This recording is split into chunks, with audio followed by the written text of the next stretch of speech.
একজন লোক মেলায় লাল, নীল, সবুজ, হলুদ ইত্যাদি অনেক রঙের বেলুন বিক্রি করে জীবিকা নির্বাহ করত।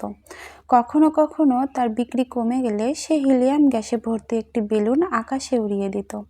বেলুনটিকে আকাশে উঠে যেতে দেখলে উৎসাহী বাচ্চারা বেলুনওয়ালার কাছে ভিড় করে তার বিক্রি বাড়িয়ে দিত। সারাদিন এই পদ্ধতিতে বেলুনওয়ালা বেলুন বিক্রি করত।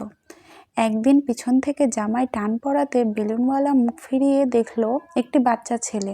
ছেলেটি জিজ্ঞেস করলো, কালো রঙের বেলুনও কি আকাশে উড়বে? বালকটির অত্যধিক আগ্রহ লক্ষ্য করে লোকটি তাকে আশ্বস্ত করে বলল, ভাই, রঙের জন্য বেলুন আকাশে ওড়ে না, ভেতরের গ্যাস বেলুনকে আকাশে ওড়ায়। মানুষের জীবনেও একথা সত্য। আমাদের ভেতরে কি আছে সেটাই প্রধান। আমাদের ভেতরে যে জিনিসটি আমাদের উপরে উঠতে সাহায্য করে তা হলো আমাদের মানসিকতা। আপনারা কি কখনো চিন্তা করে দেখেছেন কেন কোনো ব্যক্তি, সংস্থা বা দেশ অন্যদের তুলনায় বেশি সফল? এর মধ্যে কোনো গূঢ় রহস্য নেই। সফল ব্যক্তিরা একটি নির্দিষ্ট ও কাঙ্ক্ষিত ফল লাভের জন্য চিন্তা ও কাজ করেন। তারা জানেন ফল লাভের লক্ষ্যে সবচেয়ে মূল্যবান সম্পদ মানুষ। তারা আরও জানে তাকে কিভাবে গড়ে তুলে কাজে লাগাতে হয়। আমার বিশ্বাস যে কর্মীর গুণমানের ওপর যে কোনো ব্যক্তি, সংস্থা বা দেশের সাফল্য নির্ভর করে। আমি বিশ্বের প্রধান সংস্থাগুলিতে নিযুক্ত উচ্চ আধিকারিকদের সঙ্গে কথাবার্তার সময় সবাইকে একটা প্রশ্ন করেছি। যদি আপনাকে একটি জাদুদণ্ড দেওয়া হয় এবং বলা হয় যে ব্যবসায় উৎপাদনশীলতা ও লাভ বাড়াবার জন্য আপনি যে জিনিসটির পরিবর্তন চান সেই জিনিসটি কি? উত্তরে তারা সবাই এক বাক্যে বলেছেন যে সংস্থায় কর্মরত ব্যক্তিদের মনোভাব যদি উন্নততর হয় তবে তারা সম্মিলিতভাবে কাজ করতে সক্ষম হবে। ফলে সংস্থায় অপচয় বন্ধ হবে, সংস্থার প্রতি আনুগত্য বাড়বে এবং সাধারণভাবে ওই সংস্থা কর্মতৎপরতার দৃষ্টান্ত স্থল হিসেবে পরিগণিত হবে। হার্ভার্ড বিশ্ববিদ্যালয়ের উইলিয়াম জেমস বলেন, আমাদের প্রজন্মের সর্বশ্রেষ্ঠ আবিষ্কার হলো এই যে মানুষ মনোভাবের পরিবর্তন ঘটিয়ে তার জীবনযাত্রার পরিবর্তন ঘটাতে পারে। অভিজ্ঞতার নিরিখে আমরা জানি মানব সম্পদই সমস্ত রকমের উদ্যোগের সবচেয়ে মূল্যবান সম্পদ। মূলধন বা যন্ত্রপাতি ইত্যাদি থেকেও অনেক মূল্যবান। দুর্ভাগ্যক্রমে এই সম্পদের অপচয় অনেক বেশি। মানুষ আপনার মহৎ সম্পদ কিংবা বৃহত্তম দায় হয়ে উঠতে পারে। পূর্ণ গুণসম্পন্ন মানুষ। আমি বাণিজ্যিক সংস্থার বিভিন্ন বিভাগে প্রশিক্ষণ গ্রহণ করেছি, যেমন ক্রেতা সহায়তা, বিক্রয় দক্ষতা, বাণিজ্য বৃদ্ধির কৌশল সংক্রান্ত পরিকল্পনা ইত্যাদি। নিঃসন্দেহে এই বিষয়গুলি খুবই গুরুত্বপূর্ণ, কিন্তু আমার মনে হয় কোনো প্রশিক্ষণই সফল হবে না যদি না শিক্ষার্থীদের মান যথোপযুক্ত হয়। উপযুক্ত গুণমান সম্পন্ন মানুষ তারাই যাদের চরিত্র আছে, সততা আছে, মূল্যবোধ আছে আর সর্বোপরি আছে ইতিবাচক মনোভাব। আমার বক্তব্যের ভুল অর্থ করবেন না। নিঃসন্দেহে সমস্ত বিষয়ে প্রশিক্ষণ দরকার, কিন্তু সমস্ত প্রশিক্ষণ কার্যক্রমের সাফল্য নির্ভর করবে উপযুক্ত গুণসম্পন্ন শিক্ষার্থীর ওপর। ক্রেতা পরিবারের প্রশিক্ষণে শিক্ষার্থীদের বলা হয় প্রতিটি ক্রেতার সঙ্গে কথাবার্তায় অনুগ্রহ করে ধন্যবাদ ইত্যাদি কথাগুলি ব্যবহার করবে, মুখে থাকবে মোলায়েম হাসি এবং যথাসময়ে করমর্দন করবে। কিন্তু একজন মানুষ কতক্ষণ এভাবে মৃদু হাসি হাসতে পারবে যদি তার মধ্যে ক্রেতাকে সাহায্য করার প্রকৃত সদিচ্ছা না থাকে? তাছাড়া ক্রেতারাও শুকনো হাসির অন্তঃসার শূন্যতা বুঝতে পারবে। হাসি আন্তরিক না হলে তা অত্যন্ত বিরক্তিকর লাগে। আসল কথা হচ্ছে বাইরের অবয়বের থেকে অন্তর্নিহিত বস্তু অনেক বেশি গুরুত্বপূর্ণ। অনুগ্রহ করে কিংবা ধন্যবাদ ও মৃদু হাসি ইত্যাদি অবয়বের অঙ্গ হলেও গুরুত্বপূর্ণ, কিন্তু এগুলি অনায়াসে ব্যবহারের সঙ্গে একাত্ম হয়ে যায় যদি মনে কাজ করার আন্তরিক ইচ্ছা থাকে। ফরাসি দার্শনিক ব্লেজ প্যাস্কেলকে একবার একজন বলেছিলেন, আপনার মতো আমার মেধা থাকলে আমি আরও ভালো মানুষ হতে পারতাম। প্যাস্কেল জবাব দেন, আগে ভালো মানুষ হন, তাহলে আপনি মেধা পাবেন। ক্যালগারি টাওয়ার নামে অট্টালিকাটির উচ্চতা 190.8 মিটার, ওজন 10,884 টন। এর প্রায় শতকরা 60% অর্থাৎ 6,349 টন মাটির নিচে আছে। উচ্চতম বাড়িগুলোর ভিত্তিকে এইভাবে সুদৃঢ় করতে হয়েছে। সাফল্যকেও দৃঢ় ভিত্তির উপর প্রতিষ্ঠিত করতে হয়। সাফল্যের ভিত্তি হচ্ছে মনোভাব। তোমার দৃষ্টিভঙ্গি তোমার সাফল্যের অবদান। হার্ভার্ড বিশ্ববিদ্যালয়ের এক সমীক্ষায় দেখা গেছে যে শতকরা 85টি ক্ষেত্রে প্রার্থীরা চাকরি পায় তাদের মনোভাব বা দৃষ্টিভঙ্গির জন্য, আর শতকরা 15টি ক্ষেত্রে পায় অনেক তথ্য ও সংখ্যাতত্ত্ব জানে এবং বেশ চালাক চতুর বলে। শিক্ষা খাতে যে ব্যয় হয় তা বিপুল এবং সেই শিক্ষা কেবল তত্ত্ব, তথ্য ও সংখ্যা তত্ত্ব মুখস্থ করায়। এই শিক্ষা জীবিকা অর্জনে সাফল্যের ক্ষেত্রে মাত্র 15% দায়ী। এই বইয়ের আলোচ্য বিষয় হলো বাকি 85% সাফল্য। ইংরেজি ভাষায় অ্যাটিটিউড শব্দটি একটি গুরুত্বপূর্ণ শব্দ। ব্যক্তি জীবনে জীবিকার ক্ষেত্রে প্রকৃতপক্ষে জীবনের সর্বক্ষেত্রে এই অ্যাটিটিউড বা মনোভাবের বিশেষ গুরুত্ব আছে। কোনো প্রশাসক কি ভালো প্রশাসক হতে পারেন যদি তার উপযুক্ত দৃষ্টিভঙ্গি না থাকে? ছাত্রসুলভ মনোভাব না থাকলে একজন ছাত্র কি ভালো ছাত্র হতে পারে? পিতামাতা, শিক্ষক, মালিক, কর্মচারী ইত্যাদি প্রত্যেকেই স্ব ক্ষেত্রে দায়িত্ব পালনের উপযোগী মনোভাব না থাকলে যথাযথভাবে তাদের কর্তব্য করতে পারেন না। তাই যে জীবিকায় আপনি পছন্দ করেন না কেন, সাফল্যের ভিত্তি হচ্ছে আপনার মনোভাব বা দৃষ্টিভঙ্গি। হিরে ছড়ানো ক্ষেত। আফ্রিকায় এক কৃষক সুখী ও পরিতৃপ্ত জীবন নির্বাহ করত। সে সুখী কারণ তার যা ছিল তাতেই ছিল সন্তুষ্ট, আবার সে সন্তুষ্ট ছিল বলেই সে সুখী ছিল। একদিন একজন বিজ্ঞ ব্যক্তি তার কাছে হীরের মহিমা কীর্তন করে হীরের ক্ষমতা সম্পর্কে অনেক কথা বললেন। তিনি জানালেন, তোমার যদি বুড়ো আঙুলের আকারের একটি হিরে থাকে তবে তুমি একটা শহরের মালিক হতে পারবে, আর হাতের মুঠির আকারের একটি হিরে থাকে তবে সম্ভবত একটি দেশের মালিক হতে পারবে। এই বলে বিজ্ঞ ব্যক্তিটি চলে গেলেন, কিন্তু সেই রাত্রে কৃষক আর ঘুমোতে পারল না। তার মনে সুখ ছিল না, কারণ হীরের অভাবে সে অতৃপ্তির বোধে পীড়িত। অতৃপ্ত বলেই সে অসুখী। পরদিন থেকে কৃষক তার খামার বাড়ি বিক্রি করার জন্য তোড়জোড় শুরু করে দিল। শেষ পর্যন্ত সমস্ত বিক্রি করে তার পরিবারকে একটি নিরাপদ জায়গায় রেখে সে বেরিয়ে পড়ল হীরের খোঁজ করতে। সারা আফ্রিকার সন্ধান করে কোথাও হীরে পেল না। সারা ইউরোপ খুঁজলো, কিন্তু সেখানেও কিছু পেল না। যখন স্পেনে পৌঁছলো তখন সে শারীরিক, মানসিক এবং এমনকি অর্থনৈতিক দিক থেকে সম্পূর্ণ বিধ্বস্ত। চরম হতাশাগ্রস্ত হয়ে অবশেষে বার্সিলোনা নদীতে ঝাঁপ দিয়ে সে আত্মহত্যা করলো। এদিকে যে লোকটি খামার বাড়িটি কিনেছিল সে একদিন সকালে ক্ষেতের মাঝখান দিয়ে বয়ে যাওয়া ছোট্ট নদীটিতে উটকে জল খাওয়াচ্ছিল। নদীর ওপারে একটি পাথর টুকরোর ওপর সকালের রোদ পড়ে রামধনুর মতো বিচিত্র রঙে ঝকমক করে উঠল। বসার ঘরের টেবিলের ওপর পাথরটি বেশ ভালো দেখাবে মনে করে লোকটি পাথরটি কুড়িয়ে নিয়ে বাড়ি ফিরল। সেদিন বিকেলেই সে বিজ্ঞ ব্যক্তির বাড়িতে এসে টেবিলের ওপর ঝকমকে পাথরটি দেখে জিজ্ঞেস করলেন, হাফিজ কি ফিরে এসেছে? হাফিজ ছিল পুরনো মালিকের নাম। খামার বাড়ির নতুন মালিক বললেন, না, কিন্তু একথা জিজ্ঞেস করছেন কেন? বিজ্ঞ ব্যক্তিটি বললেন, ওই পাথরটি একটি হিরে, আমি হিরে চিনি। মালিক কিন্তু মানতে চাইল না। সে বলল, না, এটি একটি পাথর, আমি নদীর ধারে কুড়িয়ে পেয়েছি। আমার সঙ্গে আসুন, দেখবেন সেখানে ওই ধরনের পাথর আরও অনেক আছে। তারা দুজনে কিছু পাথর কুড়িয়ে পরীক্ষার জন্য জহুরির কাছে পাঠিয়ে দিল। পাথরগুলি হিরেই। দেখা গেল সমস্ত ক্ষেতটিতে একরের পর একর জুড়ে অজস্র হিরে ছড়ানো আছে। এই গল্পটি কি নীতি শিক্ষা দেয়? এই গল্পটি থেকে 5টি শিক্ষা আমরা পাই। হাতের কাছে সুযোগটিকে যথার্থভাবে সদ্ব্যবহার করাই সঠিক মনোভাব। একরের পর একর বিস্তৃত হিরে ভরা ক্ষেত্রে ছিল হাতের কাছে সুযোগ। সোনার হরিণের সন্ধানে না ছুটে সঠিক দৃষ্টিভঙ্গি নিয়ে প্রাপ্ত সুযোগের সদ্ব্যবহার করাই উচিত। নদীর অপরাপরের ঘাসকে অনেক বেশি সবুজ মনে হয়। দূরবর্তী সম্ভাবনাকে মানুষ অনেক বেশি উজ্জ্বল মনে করে। প্রাপ্ত সুযোগকে কাজে না লাগিয়ে যারা সুদৃঢ় সম্ভাবনার স্বপ্নে বিভোর থাকে তারা জানে না যে আর একজন ওই সুযোগটি পাওয়ার আশায় উন্মুখ হয়ে আছে। সে খুশি হবে ওই সুযোগটি পেলে। সুযোগ সম্ভাবনা বোঝার ক্ষমতা যাদের নেই তারা সুযোগ এসে যখন দরজায় কড়া নাড়ে তখন আওয়াজ হচ্ছে বলে বিরক্ত হয়। একই রকম সুযোগ দুইবার আসে না। পরবর্তী সুযোগ হয়তো বেশি ভালো হবে কিংবা খুবই কষ্টসাধ্য হবে, কিন্তু একই রকম হবে না।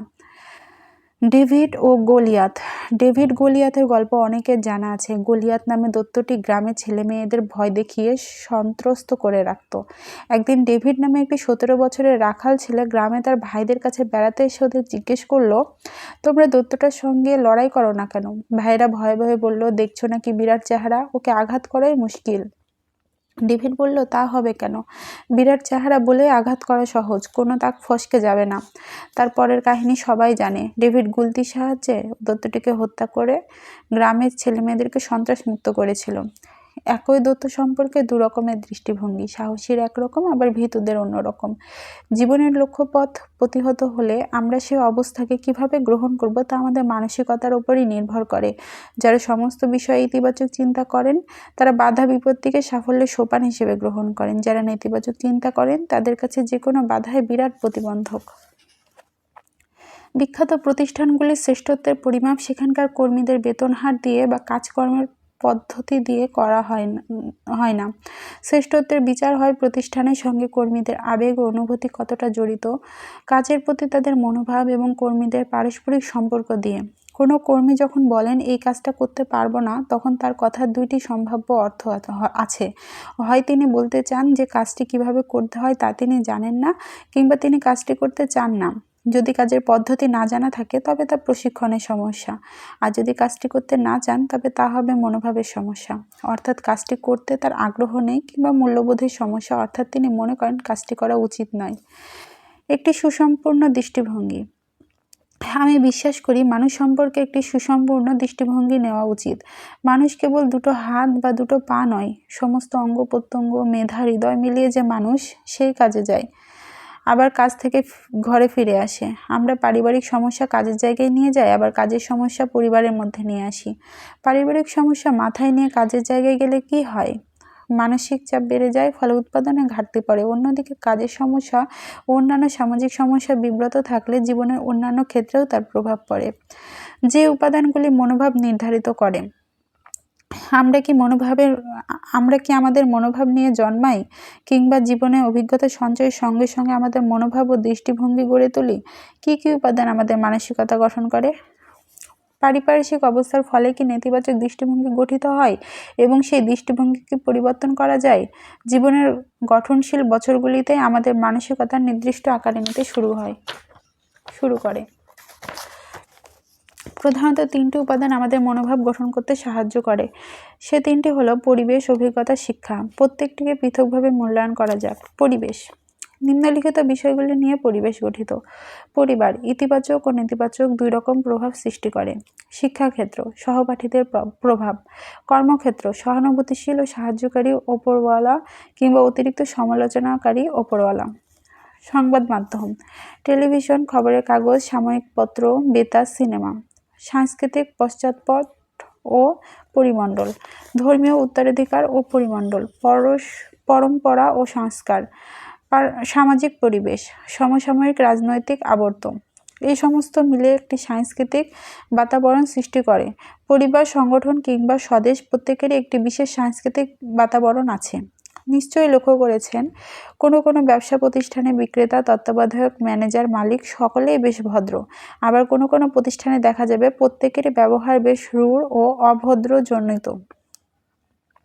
জনচিত। এক একটি পরিবারের বাচ্চারা ও তাদের বাবা মা ভদ্র, বিবেক ও মার্জিত ব্যবহারে অভ্যস্ত, আবার অন্য পরিবারে একে অন্যের সঙ্গে বিশ্রীভাবে ঝগড়া করে।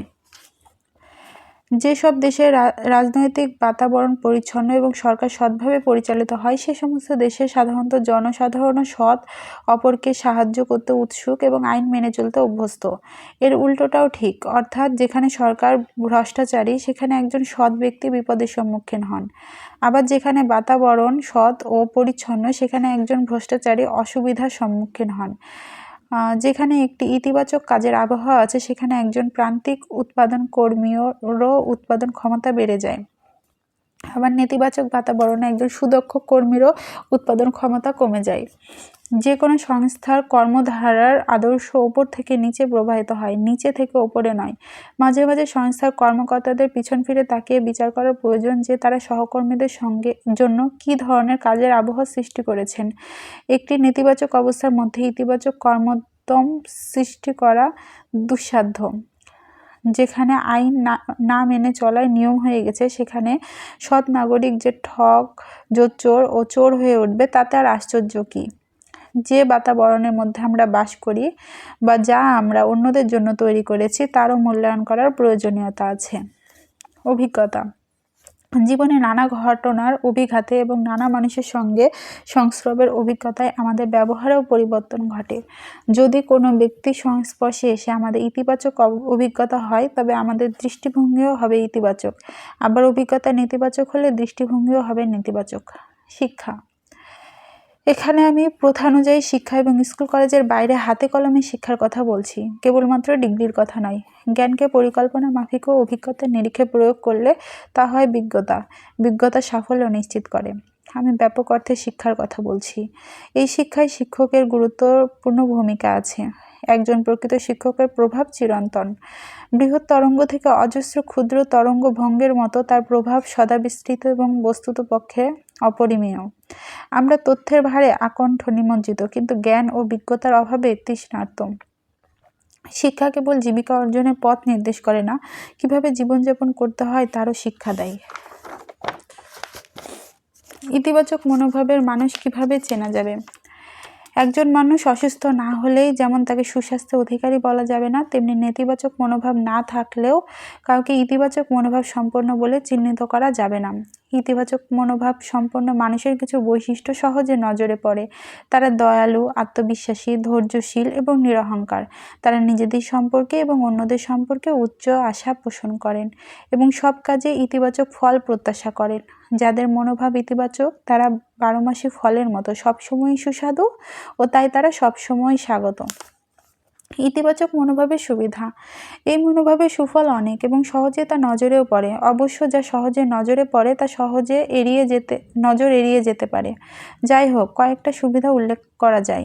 উৎপাদনশীলতা বাড়ায়, সংঘবদ্ধভাবে কাজের পরিবেশ সৃষ্টি করে, সমস্যার সমাধানে সাহায্য করে, কাজের উৎকর্ষ বাড়ায়, সৌহার্দ্যপূর্ণ আবহাওয়া সৃষ্টি করে, আনুগত্যের মনোভাব তৈরি করে, মুনাফা বাড়ায়, কর্মচারী, মালিক ও ক্রেতাদের মধ্যে সম্পর্কের উন্নতি করে, মানসিক চাপ কমায়, সমাজের সহায়ক সদস্য হতে সাহায্য করে, একটি প্রসন্ন ব্যক্তিসম্পন্ন মানুষ হিসেবে সমাজে পরিচিত হতে সাহায্য করে।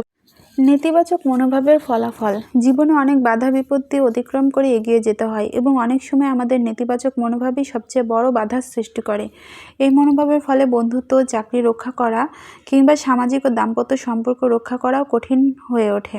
এরূপ মনোভাবের ফলে তিক্ততার সৃষ্টি হয়, ক্ষোভের ও অসহিষ্ণুতার সৃষ্টি হয়, জীবন উদ্দেশ্যহীন হয়ে পড়ে, অসুস্থতার শিকার হতে হয়, নিজের ও ঘনিষ্ঠদের ওপর মানসিক চাপ বাড়ে, পরিবারের মধ্যে এবং কর্মস্থলে এমন একটি নেতিবাচক আবহাওয়া সৃষ্টি করে যা কারোর পক্ষে মঙ্গলদায়ক নয়। এরূপ মনোভাব ধীরে ধীরে শুধু ঘনিষ্ঠদের সংক্রমিত করে না, পরবর্তী প্রজন্মের মধ্যেও সঞ্চারিত হয়। এরূপ দৃষ্টিভঙ্গি সম্পর্কে সচেতন হয়েও তা পরিবর্তন করা যায় না কেন? মানুষের স্বভাব পরিবর্তনের পরিপন্থী। পরিবর্তন অস্বস্তিকর। সদর্থক বা নঅর্থক যেমনই ফলাফল হোক না কেন, পরিবর্তন সবসময় চাপ সৃষ্টি করে। কখনো কখনো নেতিবাচক মনোভাবের সঙ্গে এমন শান্তিপূর্ণভাবে সহাবস্থান করি যে পরিবর্তন ইতিবাচক হলেও আমরা তা গ্রহণ করতে চাই না। চার্লস ডিকেন্স এক বন্দির কাহিনী লিখেছেন যে অনেক দিন মাটির নিচে অন্ধকার কুঠুরিতে কাটিয়েছে। তার মেয়াদ শেষ হওয়ার পর যখন তাকে তার অন্ধকার কুঠুরি থেকে মুক্ত পৃথিবীর উজ্জ্বল আলোয় নিয়ে আসা হলো, তখন সে অবাক হয়ে চারিদিকে তাকিয়ে দেখল। কয়েক মুহূর্ত পরে সে তার নতুন পাওয়া স্বাধীনতায় এমন অস্বস্তি বোধ করতে লাগলো যে সে তার সেই অন্ধকার কুঠুরিতেই ফিরে যেতে চাইল। সেই কুঠুরি শেকল, অন্ধকার ও সবের মধ্যেই সে নিশ্চিত ও স্বস্তি বোধ করে। তাই স্বাধীনতা ও বিশাল পৃথিবীর কোনো আকর্ষণ তার কাছে ছিল না। ইতিবাচক মনোভাব গঠনের পদ্ধতি। বাল্যকালে সারা জীবনের জন্য মানুষ গঠন সম্পন্ন হয়ে যায়। সবচেয়ে ভালো হয় যদি সে বছরগুলিতে ইতিবাচক মানসিকতা গড়ে ওঠে। কিন্তু তার অর্থ এই নয় যে ঘটনাচক্রে যদি বাল্যকালে নেতিবাচক মনোভাব গড়ে ওঠে তবে তা সারা জীবন বহন করে চলতে হবে। এরূপ মনোভাবের পরিবর্তন করা যায়, কিন্তু তা খুব সহজসাধ্য নয়। কিভাবে ইতিবাচক মনোভাব গড়ে তুলতে হয়? যে আদর্শগুলি ইতিবাচক মনোভাব গড়ে তুলতে সাহায্য করে সে সম্পর্কে অবহিত হওয়া, ইতিবাচক মনোভাব অর্জন করার আকাঙ্ক্ষা, আদর্শগুলি সার্থকভাবে অনুসরণের জন্য শৃঙ্খলাবোধ ও নিষ্ঠার অনুশীলন প্রয়োজন। বয়স্ক ব্যক্তিরা নিজেরাই ইতিবাচক মনোভাব গঠন করতে পারেন, এ দায় নিজেদেরই নিতে হবে। অনেক সময় ব্যর্থতার জন্য আমরা অপরকে বা সংশ্লিষ্ট অন্যান্য ঘটনাকে দায়ী করি, কিন্তু এরূপ না করে একটি বিশ্লেষণধর্মী ইতিবাচক দৃষ্টিভঙ্গি তৈরি করা দরকার। প্রত্যেক দিন প্রাতকালে আমাদের মনোভাবটি তৈরি করে নেওয়া সম্ভব। বয়স্ক ব্যক্তি হিসাবে আমাদের কাজের ও ব্যবহারের দায়িত্ব আমাদেরই নেওয়া উচিত। নঙর্থক মনোভাবের ব্যক্তিরা তাদের ব্যর্থতার জন্য বিশ্বসুদ্ধ সবাইকে, তাদের পিতামাতা, স্ত্রী, শিক্ষক, দেশের সরকার, অর্থনীতি দোষারোপ করেন। মনকে অতীতের বন্ধন থেকে মুক্তি দিতে হবে। পুরনো ধুলো ঝেড়ে ফেলে জীবনের মূলধারায় প্রত্যাবর্তন দরকার। সব স্বপ্নকে সংহত করে দৃঢ় পদক্ষেপে এগিয়ে যেতে হবে। যেগুলি সৎ, সত্য এবং মহৎ, সেই সমস্ত ইতিবাচক বিষয়গুলি সম্পর্কে চিন্তা করতে করতে মনের ইতিবাচক দিকটি সমৃদ্ধ হবে। যদি আমরা এই ধরনের মানসিকতা গঠন করতে চাই এবং তা স্থায়ী করতে চাই, তবে সচেতনভাবে নিম্নলিখিত পদ্ধতিগুলি অনুশীলন করা দরকার।